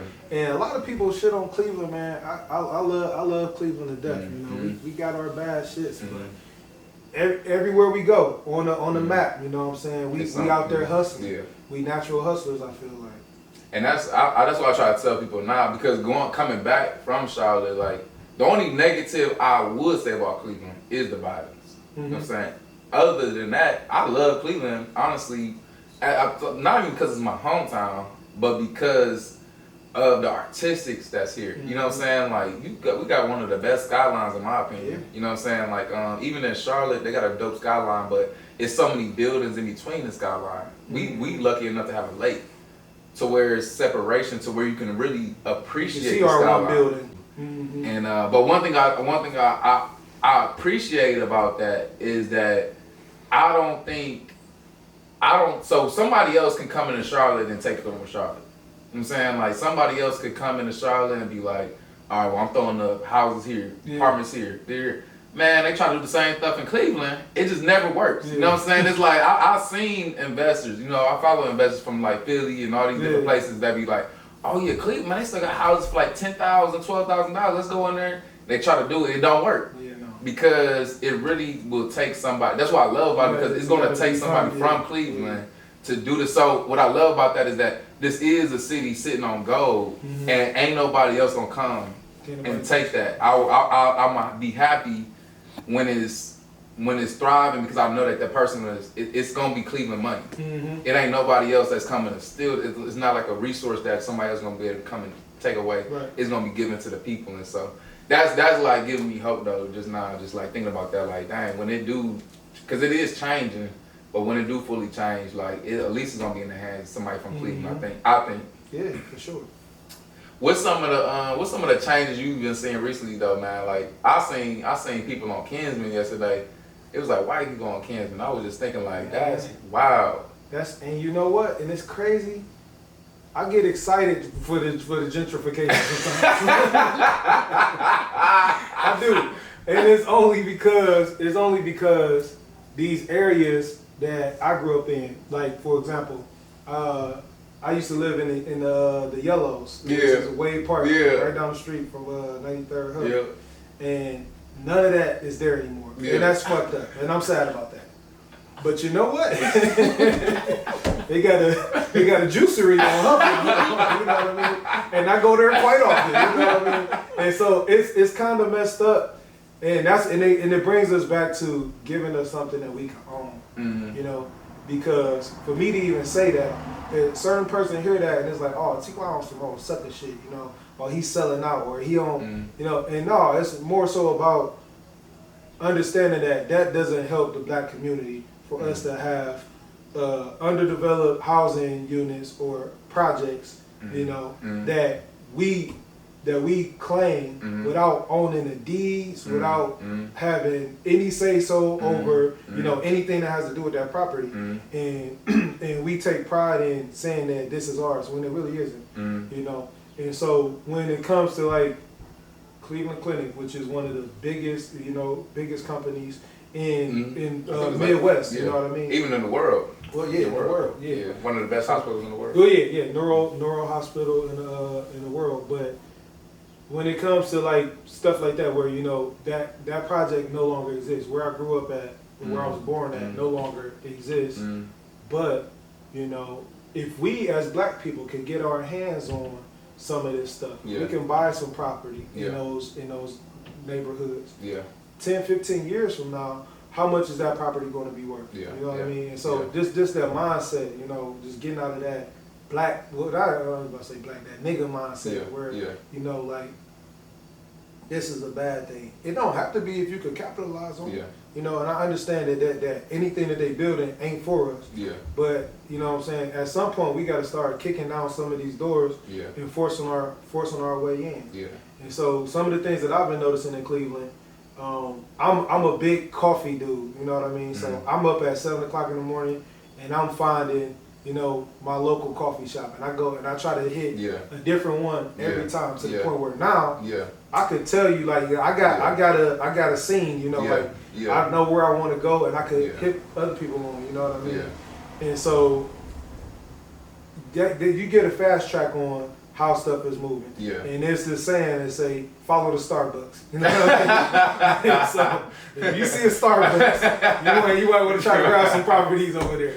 And so with me, The Waterloo area. My mom lives Yeah. over there, you know. And for a second, it was, hey, maybe we should sell this property. No, like let's hold on to that because in 15 years, how much that's going to be worth is going to be crazy. You know what I mean? And so when I see all of these, you know, all of the orange cones and all of the construction happening in Cleveland, I feel like we onto something. We turning into like a Charlotte. Or, you know what I'm saying, like a lot of people don't, but Pittsburgh, you know, they got a real nice, they used to be like this industry town, but I mean this like this construction steel town. And now, you know, you go to downtown Pittsburgh, a lot of people don't know, but it's lightweight decent out there, you know. And I feel like Cleveland is, you know, is trending towards that same direction. You got people, and I meet people all the time from like Boston, New York, Chicago, and they come here, they like, damn, like I like Cleveland better than all of those places. And so if we just get out of that mindset that stuff gotta stay the same. Man, you know what I mean? While you talking, man, it's like the overall message of this episode is spontaneity. And it's just like it's just so important for people to be fluid. You know what I'm saying? And like just think about like how you was talking about like Pittsburgh, how it was a steel town, you know what I'm saying, all these factory jobs stuff. And I remember older people in Cleveland kind of complaining about the factory jobs leaving, and you know, like they talking about like, man, back in the day, Cleveland used to be da da da da. And it's like, you know, it's talking about that belief system of, you know, doing this for 15 years and being able to transition it. And so like I know that they starting to turn some of these high schools into like apartment complexes. I remember. You know what I'm saying? Hey, no, I just was looking at it like, this is a school. It's a school, but it's an apartment. It's an apartment. You know what I'm saying? Like it's like when you really, so it's crazy. The Reds, you know what I'm saying, are the recyclers too. Recyclers. So you might look at it like spontaneous, but it's also the recyclers. It's like, you know, it's like I'm gonna make something out of whatever I'm given. And so it's like just think about these factories. You know what I'm saying? Like, okay, they factories. What can we do with them? They not factories no more. Okay, what could you do with it? And so it's like really looking at Cleveland and you looking at all these places that like Charlotte, where they gotta come in and they gotta build all of these townhouses. Bro, we got so many capable places of being town. What's the definition of a townhouse? You need a building, right? The people that have converted their high school to an apartment complex, then show people like you can make it. Yeah, for sure. That's dope though. I wanted to get into, because you're a real big book reader though. You know what I'm saying? You read a lot of books. Oh wait, I want to go back to one thing that you said. So you said get out of the nigga mindset. I'm not gonna lie. I like being in the nigga mindset. It's beneficial sometimes. It's beneficial. I think the world needs to just get. The world needs more niggas. They need more. You know what I'm saying? I feel like I like it was a period of time, especially when I got into teaching. I remember I was, and I'm not saying that a nigga mindset is necessarily ignorant. I'm saying that we just both talked about. I had a long conversation about, because we grew up in the hood and our mindsets was this way, and we redefining what a hood nigga is. It's like I want people to understand. I ain't trying to lose that. Right. You know what I'm saying? I don't want to conform and be an orange. You know what I'm saying? Or a yellow or whatever. Like I want to stay a red. You know what I'm saying? And so like I like now, and that's one benefit of like being a photographer. I like being able to, you know, I look rough, I look crazy, but I like being able to show up like that. You know what I'm saying? Like, you ain't gotta, I don't gotta, like, I'm coming to your wedding. I'm gonna come as a nigga. But just know that these pictures about to be fired. You know, like they're gonna be fired. You know what I'm saying? I'm gonna bring my personality to it, and it's like it's making it to where people don't gotta be afraid of niggas. You know what I'm saying? Like you can call me a nigga, okay? You know what I'm saying? I'm a nigga. You know what I'm saying? And don't call me no nigga. Don't call me a nigga. Call me. But I will say, like 10 years ago, for sure don't call me a nigga, or we gonna have to scrap. You know what I'm saying? But now, I'm still gonna get mad because I'm still like, I guess I'm still a little bit insecure about, because I wouldn't be offended by a white person calling me black. You know what I'm saying? So, and if I don't see nigga as like a negative connotation, then I really shouldn't see it. I really shouldn't have an issue with them calling me a nigga. But I do. Still, I'm still working on myself. Maybe I'll get there one day. You know what I'm saying? I don't know. I haven't gotten to the full revolution of it. You know what I'm saying? But I mean, I just don't know. You know what I'm saying? Because it's just like I wanna stay a nigga. You know what I'm saying? I wanna stay a nigga because niggas get shit done. Like niggas take situations that they in and figure out a way. You know what I'm saying? Like growing up, my mom, I would have never thought we was in power. You know what I'm saying? Like you just don't even know, like you don't even know your ass is poor most of the time. Like when you live in the hood, you don't even know you in a bad condition. You know what I'm saying? You just thinking like, oh, this is life. And then you go somewhere else, you be like, oh shit, that shit was fast. It's like getting into a crazy car accident. It's like getting into a crazy car accident, and then you whatever, and then you walk away, you look back, you're like, damn, I don't know how to you know what I'm saying? Like, and so I just want people to embrace that side of us though, and not so much look at it like I gotta change, you know what I'm saying? Or I gotta become something different, or I gotta go to college so I can start wearing ties, so I can start talking proper, so I can, you know, change my voice and put this face on. But I feel like if we start showing up into these places as niggas, and people start to recognize, well, niggas ain't niggas. Now that I'm saying it, I don't want to wipe it. I'm like, don't call me nigga. I ain't gonna lie. I'm not ready. I'm not ready. Because change my mind. You know what? I need the 10 year from. I'm looking at myself for 10 years. He's gonna tell you, hey, whoop his ass. But no, I want that mindset though, and I want us to embrace that mindset because it was a nigga who made that high school into an apartment complex, and you know what? And I want other people, I want other niggas. We'll put couches in here to see that. I want other niggas to see that and be like, damn, I can turn that motherfucker. You know what I'm saying? Anything. So. What's some books though you would recommend for people to read? Do you be recommending books to your high school students and put them on reading programs? Man, I don't read as much as I used to, but the Four Agreements, I love the Four Agreements. I've been hearing about that book a lot. What would you say about that? Like, what did you get out of that? What is it about? From that I got, and it talk about a lot of different concepts, but the fact that there is no original thought. You know? I think that was like and it'd be the small stuff. It like be the smallest things that make the biggest impact. And that's how it always is with me, I feel like. But just that, like the Real World TV show. Like the Real World TV show. But it's like just that small concept that there is no original thought. Everything has been duplicated and duplicated and duplicated to the point where anything that you experience real time has already happened or in some form of capacity been thought of. It's already come to fruition. I like the $10 Million Slave. That's another one of my favorites. It's more so like if you in sports and talk about how athletes and kind of like how athletes they put on this pedestal and they given all of this money, but it doesn't really equal, freedom. Freedom, and also the responsibility that comes with being such an important, you being on TV and having other people see you and conduct yourself a certain type of way. So that's another one of my favorites. And then Christopher Elmden, which is a book for if you in the education field. What is the name of it? It's something about, I want to say education for white people or something like that. But just teach teach the difference between working in the inner city with black kids and not necessarily having, the proper representation, from an administrative standpoint, from a teacher standpoint. So what kids see doesn't necessarily reflect, the schools that they reside in. So not enough black teachers, or not enough influence. That'd probably be good coupled with like the miseducation of the Negro. Yeah. That'd probably be good pair right there.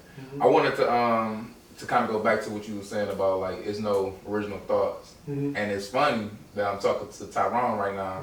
You know what I'm saying? Because they got a movie out right now. Oh yeah. They call it Tyrone. Yeah, I like that. And so in the movie, it kind of like alluded to like the people wasn't even original. You know, it's this calm mentality of like just replicating these type of individuals. And so, what was your take on that movie though? I heard like mixed reviews about it, and I want to get your interpretation. I liked it. I like how one of the dopest things. This is another one of those went unnoticed. I feel like, but the bum on the bum at the store. That nigga was basically the eyes of the street. Like you know what I'm saying? If you think about it, they sit there, they see everything. You will walk past them, probably won't even notice them, don't talk to them. And so they get to operate.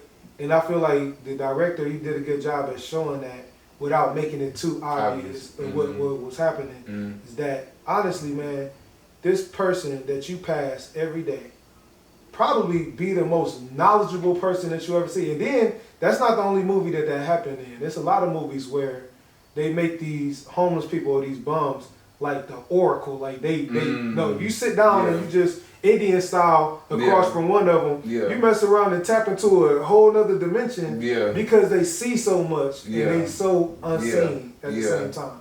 So I think that the director did a good job at that. It was a real small thing, but it was just so profound. But yeah, I like the movie in general. A lot of people thought that it was like kind of like too much obvious stuff happened. Oh, like they're cloned, you know, it's niggas in the hood being cloned, the white people, the man, and all of that stuff. But no, I thought it was refreshing, and I like this new like, you know, splurge of black films that's been coming out. So yeah, I liked it. I thought it was a dope movie. Yeah, especially how it's like it's you know you have like some black films that's like it's black, but it ain't, you know, like you like nah, niggas don't be like that. Right, you know what I'm saying? That ain't, you know what I'm saying? But this one, it was like I see like Jamie Foxx, like the way like when he shut the door, when he's like, I called your ass yo because you always go back, and then you open the door and shut it like, for sure. Niggas like, let me think of something right quick. That's some real shit. And another thing this kind of was like on purpose. But when they was in the club, man, and you know they hypnotized by the music, and I was listening to this dude on Instagram because you know that's where I go to get all of my deep thoughts. I hear somebody say some shit on Instagram, and I go back and then I say, baby, first of all, you ain't even know that they with the ozone, there's all type of shit going on. You know? Better than Google. Right. But. So like he was just talking about how, hey man, we really like in the club listening to like serial killer murder music, like, and we be bobbing to that shit. You know what I'm saying? Shit, King Von said, nigga, I switch to 30, nigga, you shoot you in the face. You know what I'm saying? We like,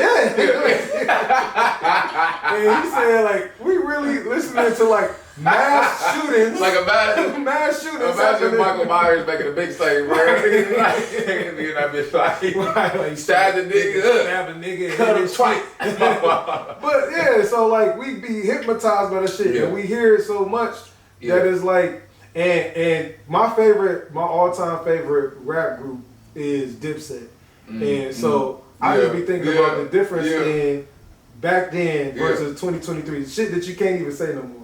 But Joel Santana, he got this song called Suicide. and the song is literally about different ways that you need to kill yourself before I kill you. So he said, if you too scared to pop off the lead, tell your mans go to the roof and drop a rock on your head. If you don't want to do that, if you don't want to feel my steel, just eat a meal, then swallow a bottle of sleeping pills. And I'm like, and when I was a kid, I was like, yeah, nigga, kill yourself. I know every word to that song. And it's like, niggas is really listening to niggas mass shootings and murders, and you know what I'm saying? And we bobbing and hypnotized by that shit. And so like, I thought that was another crazy, like that was crazy dope how, you know, he had the whole club hypnotized by the movie. So it was a lot of dope parts of the movie. And that's what I try to emphasize it to people, but it's so hard for people to see if they never see it. Whereas like so when I was a teacher, kids walked around with headphones in their head all day. Like especially with these AirPods, bro, it's like even if it's one ear in, they listen to music all day. And so it's like they this is building a mindset. You know what I'm saying? I'm like, this is like really, it's like hypnotization where you got something in your ear. Even if it's something where you feel like you're not listening to it, it's saying kill, kill, kill, kill, kill all the time. And so I was saying that some of my students, they really look up to like somebody like NBA Youngboy. They think like, they say, if NBA Youngboy told me to go slap my mom, I'm going to slap my mama.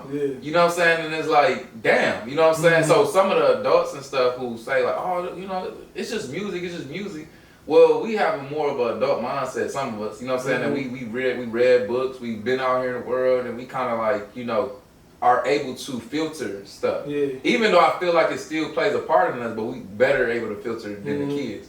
And so they don't see these kids on a regular. They don't see the influence that this is having. Some kids don't even believe in having a conversation about emotions. They just hear, I'm gonna kill my ops. So now they thinking they have to kill anybody. Like, even if you bump it to me in the hallway or we beefing with whatever situation, I gotta kill you now because that's how adults is out here killing each other like this. You know what I'm saying? And it's like, that's not it at all. You know what I'm saying? And it's really rarely a TY in a school system to where, nah, bro, like if I'm arguing with somebody, I'm not about to go kill them. You know what I'm saying? I'm gonna talk to them about it and see what's up. You know what I'm saying? Like have a conversation. But in their head, they thinking that adults, when they get into people, they go kill people. And so, music is more, it's hypnotizing, but I think hypnotizing also puts a possibility on it. I would say it's educating. It's educating people on how to deal with certain situations, and it's like they reading a book. When I read a book, I gain a different perspective, and I start to get influenced by that book and be like, okay, this is how I can look at life different. Music is the same way. You know what I'm saying? Music, if I listen to, it's like if I read a book 100 times, I'm gonna start to think in that manner. And so like I can see with these kids who listen to music all day and they listen up to the shooter bang bang all day long. When they thinking about resolving a conflict, they not thinking about let's go talk about it. They thinking about like, damn, I gotta get a gun. You know what I'm saying? I gotta go kill this person.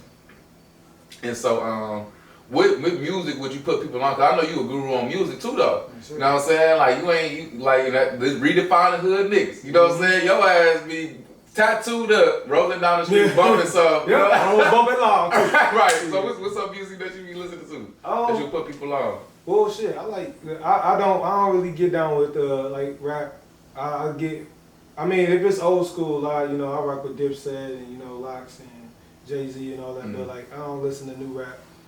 Shit, R&B, soul for me, and shit for real country, man. I ain't gonna lie, just started to break in the country, and that was a little bit of.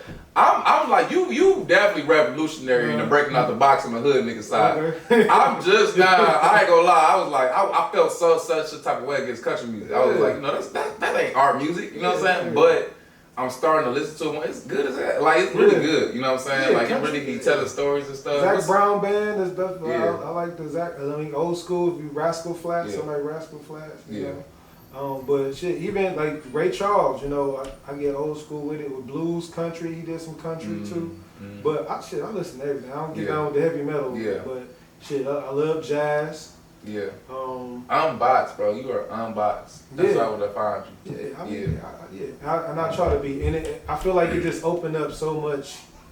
It just opened up all of these other doors for like emotionally and mentally when you're able to just listen to music. And I'm somebody who loves inspiration. You know what I mean? I love the feeling that I get when somebody says something or when I hear something that's like, And so music does that where, you can listen to a song and then you like, damn, like that's my shit. You know what I mean? Yeah. If you think about it, like music, that's like the soundtrack to your life. Like, when this song first came out, for example, when that Jasmine Sullivan album dropped, the little hotels, man, I listened to that shit every day. And I was inspired by it, certain ways. But you listen to it over and over and over, and then it starts to taper, and it's like, okay, I done had my, just like a drug, like I done had it, and I'm done. Now I got to move on to the next thing. And so it's only so much if you keep to one genre. It's only so much inspiration, so much dope that you can get. Your dopamines, So now I got to go to jazz, you know what I mean? I want y'all to listen to, and do it separately, you and Neek. Go and listen to Sentimental Mood by John Coltrane and Duke Ellington. Okay? And just listen to it by yourself. Ain't no words, it's just a piano, you know what I'm saying, and a saxophone. But just go and listen to it and, you know, get that inspiration. But if I stick to just, you know, R&B, it's just not enough for me no more. So I gotta branch out to, you know, country and jazz. It's like this animation I saw about like addiction, and it showed like a bird, and so the bird was like walking, and it was like a little puddle or whatever, and this was representing a drug. So it like it would stick its beak in there, and it would be filled with like color, and it'll start to fly, and then it'll crash. Well, it wouldn't crash at first; it would just land, and then it would find another puddle, and it would fly, but it would fly a shorter distance. Come down, and then it'll keep doing that, and eventually, the takeoffs and it was so short, and it would start to crash and damage. You know what I'm saying? Then it was like reaching a puddle and it wouldn't even go nowhere. You know what I'm saying? And so that's kind of what I imagine what you're saying about like listening. So I heard the song one time. Yeah. You know what I'm saying? And it did this for me. That high, yeah. And it's all about, but that go into really knowing yourself. You got to know yourself to know when this is healthy. Yeah. And when it becomes damaging. And on top of that, music isn't detrimental, like, because you can apply that to a whole bunch of different situations. You know, it just so happened with music that, I mean, shit, you can do that. I could wear a song out. You know what I'm saying? Because if I listen to that song 10 years from now, I'll probably get close to that same inspiration. Yeah.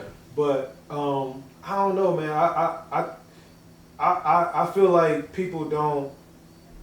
I don't know. Maybe it's a me thing where, you know, I just care so much more about certain things. You know, I love music. Like I love music, and so because I can acknowledge that and I know that, you know, it means so much more to me than it might mean to somebody else. Somebody else would probably listen to a song and it just be a song.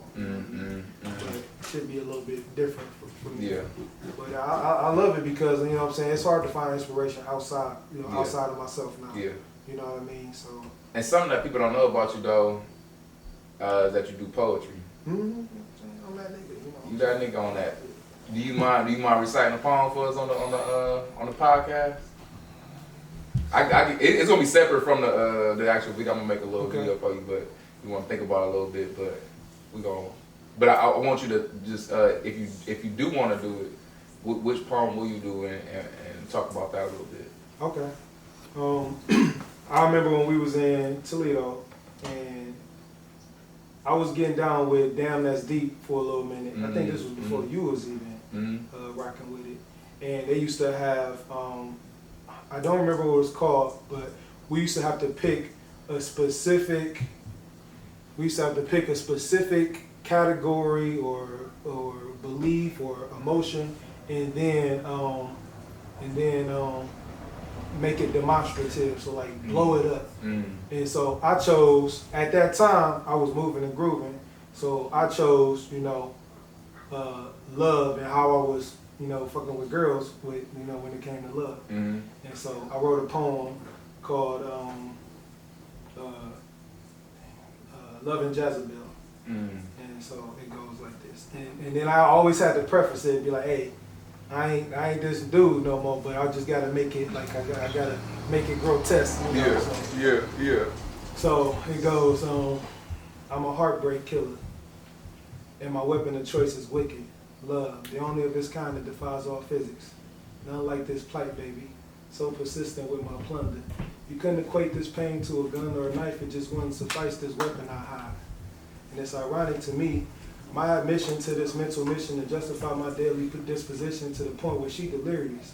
Me seeing how these serial killers be murdering they women, knowing they ain't got shit on me. You see, slaying my females is a different kind of high, and that shit is so real I nominate myself the serial killer. And unfortunately, the name fits so perfectly. You know, a nigga like me could bring out her best, but in actuality, I'm just a technicality.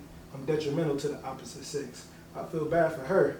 The inevitability of dealing with a nigga like me, such endless ammunition and curse. My intentions always start off innocent for all that that's worth, but the fact still remains my name, the Jezebel killer, with a weapon so wicked None like this kind, it defies all physics. None like this plight, baby, so persistent in my plunder. You can equate this pain with a gun or a knife. It just wouldn't suffice this weapon I hide called love. Damn, that's deep. Hey, there we all in the damn. That's deep. Dang, that was deep though. That was deep though. Yeah, You always a Love Jones. That was Love Jones right there. You always a Love Jones ass nigga.